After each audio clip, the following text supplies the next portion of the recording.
Vegem amb alguns exemples com és l'estratègia de descomposició per a restes. Comencem amb la resta 75 menys 23. A diferència de les sumes, amb les restes només representem el nombre més gran, en aquest cas, el 75.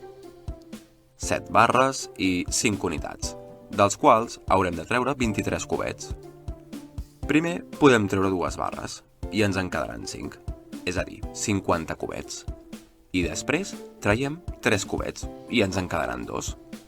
Això ho anotem a la capseta verda i veiem que finalment ens queden 50 més 2 cubets, és a dir, 52. Però què passaria si fos 73 menys 25?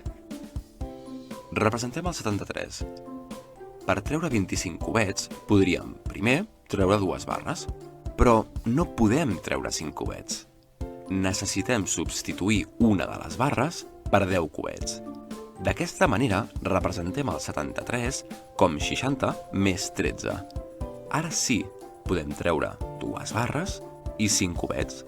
En total ens han quedat 4 barres, és a dir, 40, i 8 cubets. Així, 73 menys 25 són 48. Fem un darrer exemple, sense utilitzar material, representant-lo. 82 menys 45.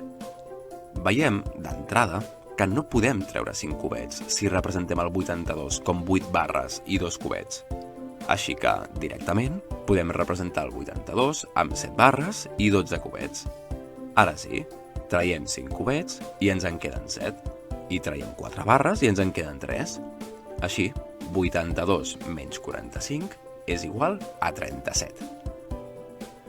Aquesta estratègia és més transparent i flexible que l'algoritme tradicional i ens ajuda a entendre'l.